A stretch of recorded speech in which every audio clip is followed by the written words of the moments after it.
اللہ تعالیٰ نے فرشتوں کے سامنے جب اس کا ذکر کیا قالو تو کہنے لگے اتجعل فیہا من یفسد فیہا ویسفک الدماء، کیا اے اللہ تو پیدا کرے گا زمین میں ایسی مخلوق جو زمین میں فساد بچائیں گے، خون بہائیں گے؟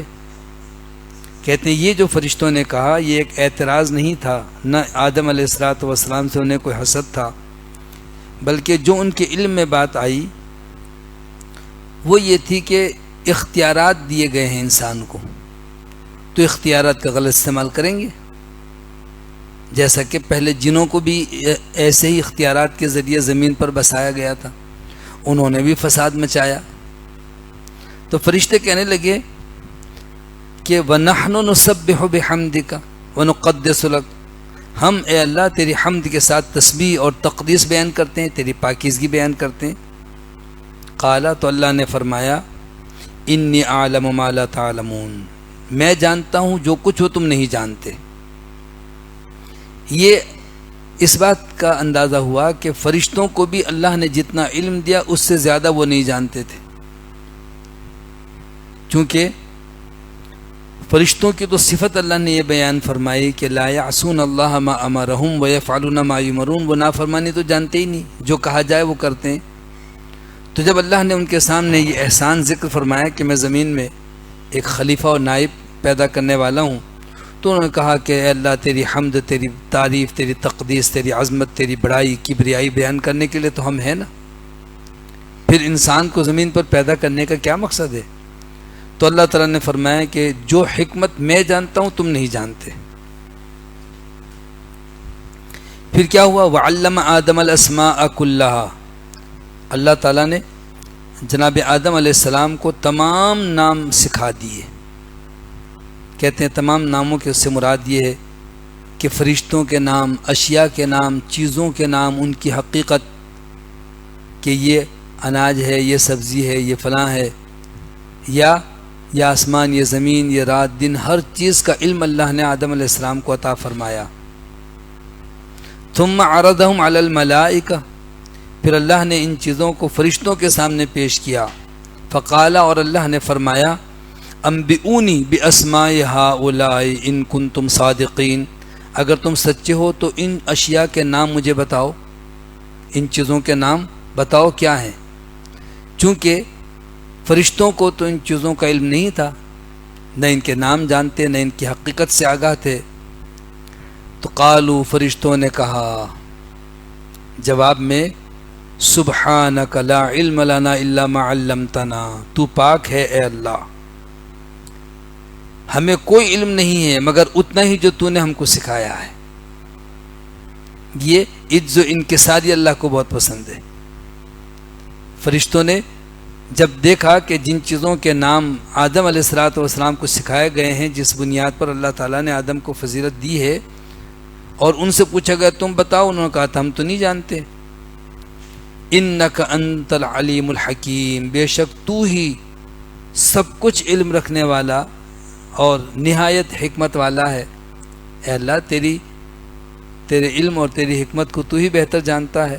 قالا، تو اللہ نے فرمایا یا آدم، اے آدم، انبئہم باسمائہم، تم ان کو ان چیزوں کے نام سے آگاہ کرو، تم بتاؤ اب یہ کیا چیزیں ہیں، ان کے کیا نام ہیں، ان کی کیا افادیت ہے۔ فلما انبأہم باسمائہم، پھر جب انہوں نے یعنی جناب آدم نے ان تمام اشیاء کے ناموں سے ان کو آگاہ کیا اور بتایا، قالا، تو اللہ نے فرمایا الم اقل لکم، کیا میں نے تم سے کہا نہیں تھا انی اعلم غیب السماوات والارض، کہ میں جانتا ہوں آسمان و زمین کی تمام پوشیدہ چیزوں کو، آسمان و زمین کا غیب، پوشیدہ چیزیں میں جانتا ہوں۔ وَأَعْلَمُ مَا تُبْدُونَ وَمَا كُنْتُمْ تَكْتُمُونَ، اور میں جانتا ہوں جو کچھ تم ظاہر کرتے ہو، جو کچھ تم چھپاتے ہو۔ تو یہ جو فرشتوں کو آدم علیہ السلام کے سامنے اللہ تعالیٰ نے عظمت عطا فرمائی، وہ علم کی وجہ سے۔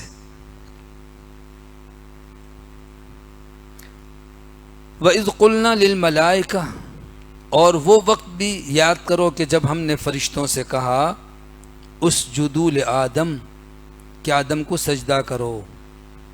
شریعت مطہرہ میں، رسول اللہ صلی اللہ علیہ وسلم کی شریعت میں اللہ کے سوا کسی کے لیے سجدہ کرنا جائز نہیں ہے، حرام ہے، لیکن آپ سے پہلی شریعتوں میں سجدہ جائز تھا۔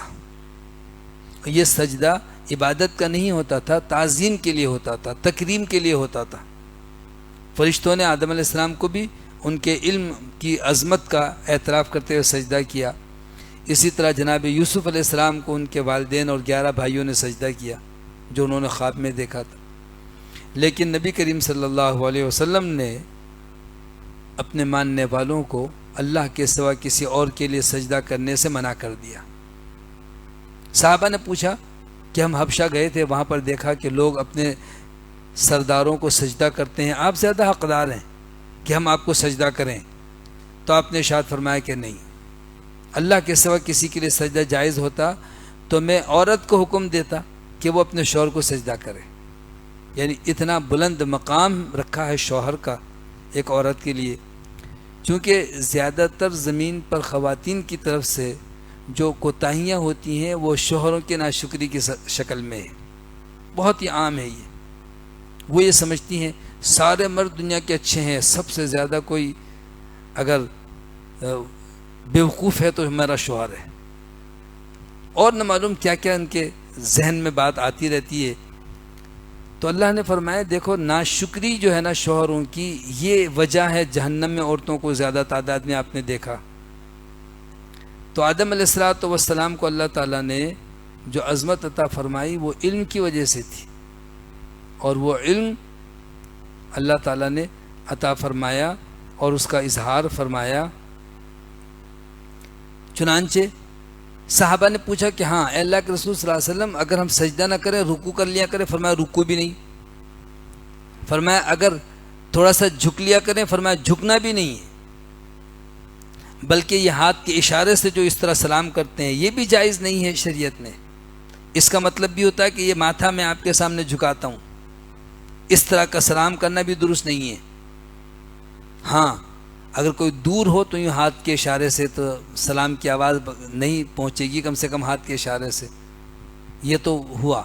لیکن جب قریب ہوں تو مصافحہ کریں، منہ سے سلام کریں۔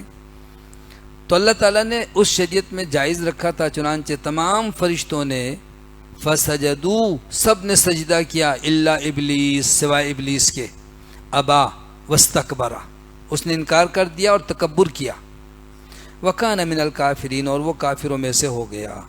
یعنی جناب آدم علیہ السلام کو سجدہ کرنے کے لیے ابلیس نے انکار کیا، تکبر کیا۔ کیا کہا تھا؟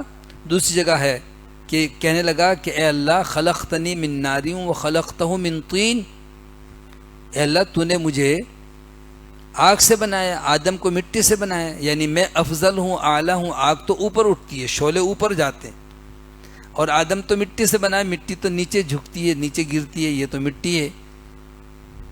تو اللہ رب العالمین نے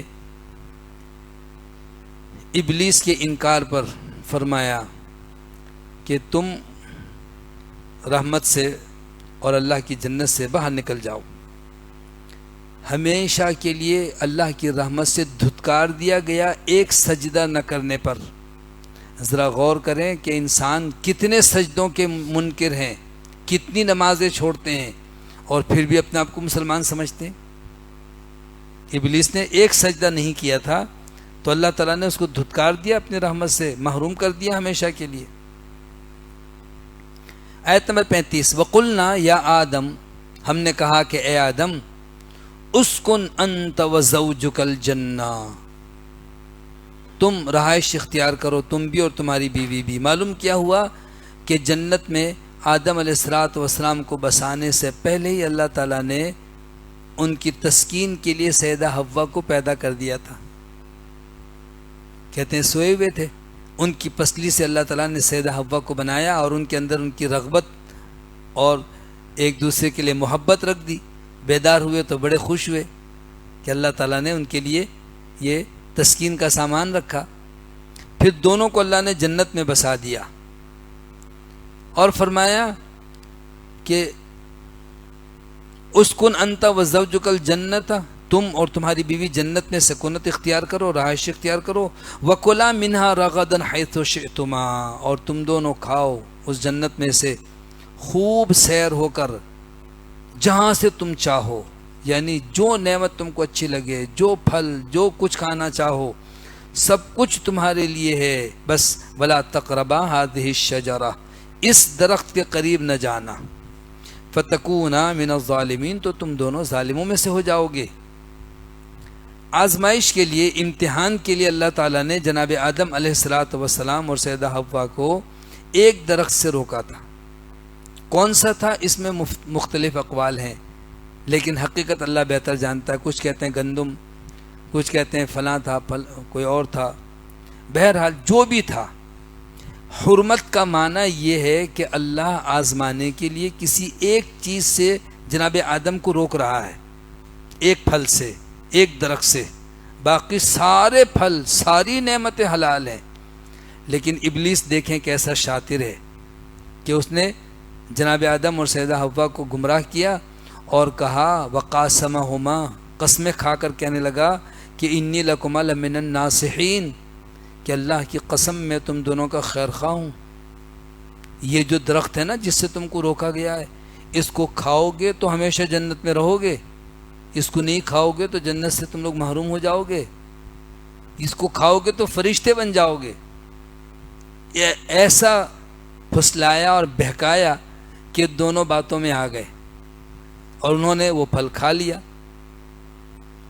فَأَزَلَّهُمَ الشَّيْطَانُ عَنْهَا، تو بہکا دیا، پھسلا دیا شیطان نے ان دونوں کو اس درخت کے بارے میں۔ فَأَخْرَجَهُمَا، تو ان دونوں کو نکلوا دیا، مِمَّا كَانَ فِيهِ، اس میں جس میں یہ دونوں تھے، یعنی جنت میں، نعمتوں میں، عیش و عشرت میں ساری سہولتیں تھیں، لیکن شیطان نے، ابلیس نے آدم اور حوا کو وہ درخت کا پھل کھلا کر وہاں سے نکلوا دیا۔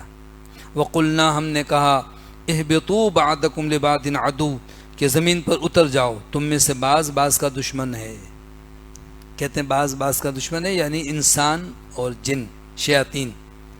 ابلیس نے سجدہ نہ کر کے آدم علیہ السلام سے ایک دشمنی کا آغاز کر دیا، اور پھر جب اللہ نے رحمت سے دھتکار دیا اور نکال دیا تو اس نے پھر انتقام کے لیے قسمیں کھانے لگا کہ اللہ مجھے مہلت دے، پھر میں نہیں چھوڑوں گا ان کو، آدم کی اولاد کو بھی اپنے ساتھ گمراہ کروں گا۔ اور بعض کہتے ہیں بعضکم لبعض عدو سے مراد یہ ہے کہ انسان تم آپس میں بھی زمین پر جاؤ تو یہ بھی ایک آزمائش ہے، ایک دوسرے سے مخالفت، عداوت، دشمنی چلتی رہے گی، اور یہ بھی ایک آزمائش، بڑی سخت قسم کی تکلیف ہوتی ہے جب کہیں ایک بھائی دوسرے بھائی کی مخالفت کرتا ہے، میاں بیوی میں اختلاف ہو جاتا ہے، دوست میں ناراضگیاں ہو جاتی ہیں، اسی طریقے سے ماں باپ اور اولاد کے اندر ناراضگی ہوتی ہے، تو یہ بھی ایک طرح سے آزمائش ہے۔ وَلَكُمْ فِي الْأَرْضِ مُسْتَقَرٌّ وَمَتَاعٌ إِلَىٰ حِينٍ، تمہارے لیے زمین میں ٹھہرنا ہے، مستقر قرار کی جگہ ہے، ٹھہرنا ہے، رکنا ہے، وَمَتَاعٌ، اور فائدہ اٹھانا ہے، إِلَىٰ حِينٍ، ایک مقرر وقت تک، یعنی آدم اور حوا کو جو زمین پر اتارا گیا تو ہمیشہ کے لیے نہیں، بلکہ اللہ تعالیٰ نے ایک وقت رکھ دیا کہ کچھ وقت کے لیے تم لوگوں کو زمین پر بسایا گیا ہے، اور اس کے بعد پھر جب یہ زندگی کا لمحہ ختم ہو جائے گا اور قیامت کے بعد دوبارہ سے پھر جنت میں جو عمل صالح کریں گے، اور جو نافرمان ہوں گے وہ جہنم میں ہوں گے۔ تو جناب آدم علیہ السلام زمین پر اتار دیے گئے۔ مفسرین نے لکھا ہے کہ آدم کہیں اترے زمین کے کسی خطے میں، اور سیدہ حوا کسی اور جگہ پر، اور ایک دوسرے کو ڈھونڈتے بھی رہے اور روتے رہے۔ فَتَلَقَّى آدَمُ مِن رَّبِّهِ کلمات، تو حاصل کیے، سیکھ لیے آدم نے اپنے رب سے کچھ کلمات، کچھ الفاظ، کچھ معافی مانگنے کے الفاظ اللہ نے ان کو سکھا دیے، جس کا تذکرہ ہے قرآن مجید میں ہی کہ آدم علیہ السلام نے ان الفاظ سے دعا کی تھی کہ ربنا ظلمنا انفسنا، اے ہمارے رب ہم نے اپنے نفسوں پر ظلم کیا ہے، وَإِن لَّمْ تَغْفِرْ لَنَا وَتَرْحَمْنَا لَنَكُونَنَّ مِنَ الْخَاسِرِينَ، اگر تو نے ہم پر رحم نہ کیا اور ہمیں معاف نہ کیا تو ہم تو نقصان اٹھانے والوں میں سے ہو جائیں گے۔ تو آدم علیہ السلام نے یہ الفاظ اپنے رب سے سیکھ لیے، فتاب علیہ، تو اللہ تعالیٰ نے ان کی توبہ قبول فرمائی۔ انہ هو التواب الرحیم، بے شک وہ بہت توبہ قبول کرنے والا، رحم کرنے والا ہے۔ جناب آدم علیہ السلام کی طرح اور دیگر انبیاء کی دعائیں بھی ہیں۔ کسی جگہ اللہ تعالیٰ نے آدم علیہ السلام کی دعا میں یہ نہیں ذکر کیا کہ انہوں نے کسی واسطے وسیلے سے دعا مانگی۔ بے دلیل، بے سروپا روایتیں، کہانیاں گھڑ کے لوگوں کے عقائد خراب کیے جاتے ہیں کہ آدم دعا کرتے رہے، دعا قبول نہیں ہوئی، پھر ایک دن کہنے لگے کہ محمد صلی اللہ علیہ وسلم کے واسطے سے اللہ مجھے معاف کر دے، تو اللہ نے معاف کر دیا اور کہا کہ آدم تم کو کیسے پتہ ہے محمد کون ہے اور کیسے تم؟ تو کہنے لگے میں نے عرش پر لکھا ہوا دیکھا تھا، لا الہ الا اللہ محمد رسول اللہ، استغفر اللہ۔ ساری بے بنیاد، بے دلیل، بناوٹی باتیں۔ اللہ کا عرش کسی نے نہیں دیکھا، اور نہ ہی آدم علیہ السلام نے اس طرح کوئی واسطے وسیلے سے دعا کی، بلکہ قرآن مجید میں صاف لفظ ہے کہ ربنا ظلمنا انفسنا، یہ دعا تھی، اے ہمارے رب ہم نے ظلم کیا۔ کوئی واسطہ وسیلہ نہیں ہے دعا میں، کسی کا واسطہ اور وسیلہ کے ذریعے سے اللہ سے دعا کرنا جائز نہیں ہے۔ ہاں اگر واسطہ جائز ہے تو اللہ کی صفت رحمت کا واسطہ، اللہم انی اسألک برحمتک التی وسعت کل شیء ان تغفر لی ذنوبی، یوں دعا کر سکتے ہیں کہ اللہ تیری رحمت کا واسطہ جس نے ہر چیز کو اپنے احاطے میں لیا ہوا ہے، اللہ ہمیں بخش دے۔ یا پھر اعمال صالحہ کا واسطہ، اے اللہ میں نے فلاں دن بھوکا تھا، کسی غریب کو کھانا کھلایا، خود میں بھوکا رہا، میں نے فلاں نیک عمل کیا۔ اعمال صالحہ لوگوں کے سامنے ذکر کرنے سے نیکی ضائع ہو جاتی ہے، لیکن ان اعمال کو اللہ کے سامنے ذکر کر کے دعا کرنے سے دعا قبول ہوتی ہے، اللہ خوش ہوتا ہے۔ اے اللہ میں نے فلاں عمل کیا تھا تیری رضا کے لیے، تو یہ بہترین واسطہ ہے اعمال صالحہ کا۔ یا کسی نیک انسان کی دعا کا واسطہ، بارش کے لیے جناب عمر رضی اللہ تعالیٰ عنہ نے نبی صلی اللہ علیہ وسلم کے چچا عباس کو آگے کیا اور کہا کہ ہمارے لیے دعا کیجئے، اور پھر کہنے لگے یا اللہ تیرے نبی ہم میں موجود تھے، وہ دعا کرتے تھے، ان کی دعا سے اے اللہ تو ہمیں سیراب کرتا تھا، اب تیرے نبی کے چچا ہم سے ہمارے لیے دعا کر رہے ہیں، اے اللہ ان کی دعا ہمارے حق میں قبول فرما۔ یہ واسطہ تھا دعا کا۔ تو آدم علیہ السلام نے دعا کی، اللہ تعالیٰ نے ان کی دعا سن لی، اور ان کے لیے اللہ تعالیٰ نے ان کی غلطی معاف فرما دی۔ یہ جناب آدم علیہ السلام کا انتہائی دلچسپ واقعہ ہے کہ غلطی آدم سے بھی ہوئی تھی اور ایک غلطی ابلیس سے بھی ہوئی۔ آدم کو معاف کر دیا گیا اور ابلیس ہمیشہ راندہ درگاہ ہوا، دھتکارا گیا اور ملعون ٹھہرا۔ کیوں؟ فرق کیا ہے کہ غلطی کے بعد جناب آدم علیہ السلام کو جیسے ہی احساس ہوا، انہوں نے ندامت کا اظہار کیا، انہوں نے توبہ کی، معافی مانگی، اللہ نے معاف کر دیا۔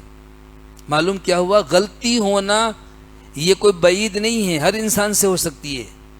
آدم سے غلطی ہوئی، آدم کی اولاد سے بھی غلطی ہوگی، لیکن غلطی پر ڈٹے رہنا، معافی کے بجائے اس کی تعویل کرنا، اس کی دلیلیں ڈھونڈنا، حیل و حجت کرنا، یہ ابلیس کا عمل ہے۔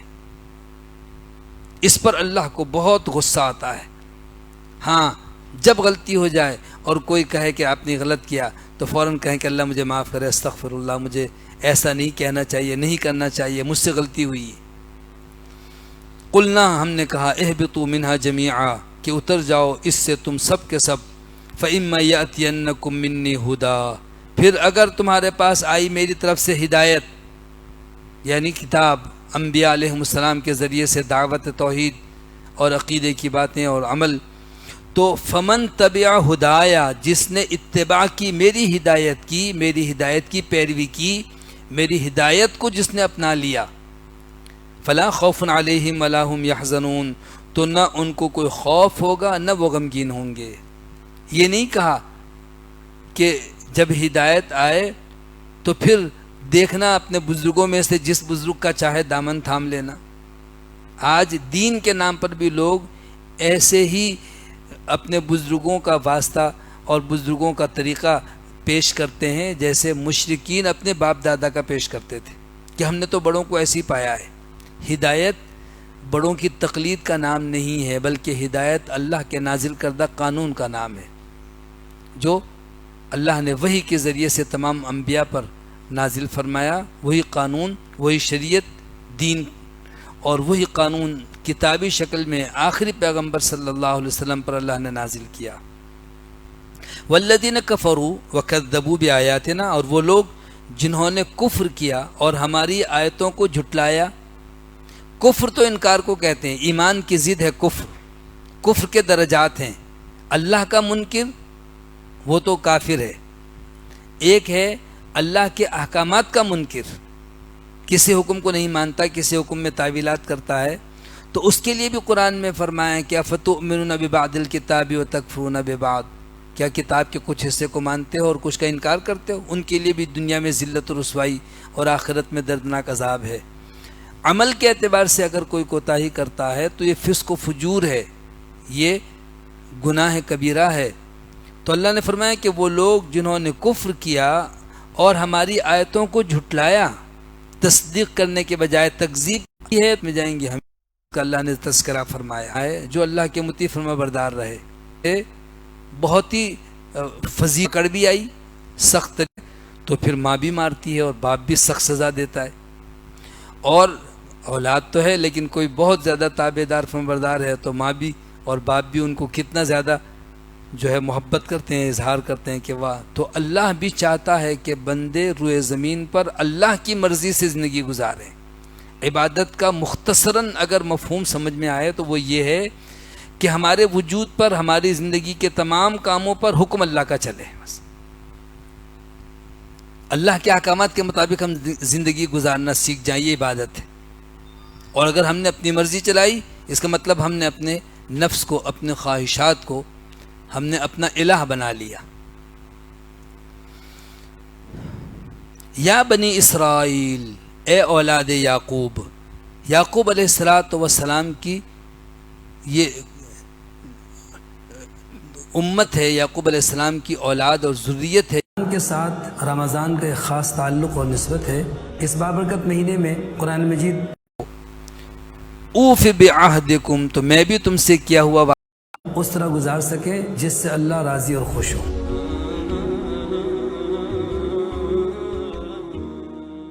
اگر تم اللہ کے دین کی مدد کرو گے، اللہ تمہاری مدد کرے گا۔ اگر تم اللہ کے مطیع فرما بردار رہو گے تو اللہ نے فرمایا انا لننصر رسلنا ما هو شفاء ورحمۃ للمؤمنین۔ اللہ نے جو قرآن نازل کیا ہے وہ ہم ضرور مدد کرتے ہیں اور مدد کرتے رہیں گے، انبیاء اور رسولوں کی بھی اور اہل ایمان کی، دنیا میں بھی اور آخرت میں بھی۔ شفا اس وقت میسر آئے گی اور رحمت کے مستحق اس وقت ٹھہریں گے جب ہم قرآن مجید کو سمجھ کر پڑھیں گے۔ شہر رمضان رہو، اللہ کا ڈر اور خوف اختیار کرنے کا حکم دیا بنی اسرائیل کو، اور فرمایا کہ تعلق اور نسبت ہے۔ اس بابرکت مہینے میں قرآن مجید ترجمہ اور مختصر تفسیر کے ساتھ ہم پڑھ کے قرآن کا مطالعہ کریں تاکہ رمضان ہم اس طرح گزار سکیں۔ اس کے بجائے بنی اسرائیل نے بڑی نافرمانی کی، بڑی ناشکری کی، حکم عدولی کی۔ فرمایا وآمنوا وَنُنَزِّلُ مِنَ الْقُرْآنِ مَا هُوَ شِفَاءٌ، جو میں نے نازل کی اس پر ایمان لاؤ، وہ کتاب مصدقا لما معکم، تصدیق کرنے والی ہے اس کتاب کی ہے، وہ اہل ایمان کے لیے شفا بھی ہے اور باعث رحمت بھی۔ تورات، انجیل، زبور، صحف ابراہیم اور موسیٰ کا تذکرہ کر کے ان کی تصدیق کرنے والی ہے۔ تو چونکہ وہ ایک آسمان، شہر رمضان الذی انزل فیہ القرآن، قرآن کے ساتھ رمضان کا ایک خاص تعلق اور نسبت ہے۔ سابقہ کسی پیغمبر کے امتی ہو تو آخری پیغمبر پر بھی تم کو ایمان لانا اور ان کی تصدیق کرنا چاہیے۔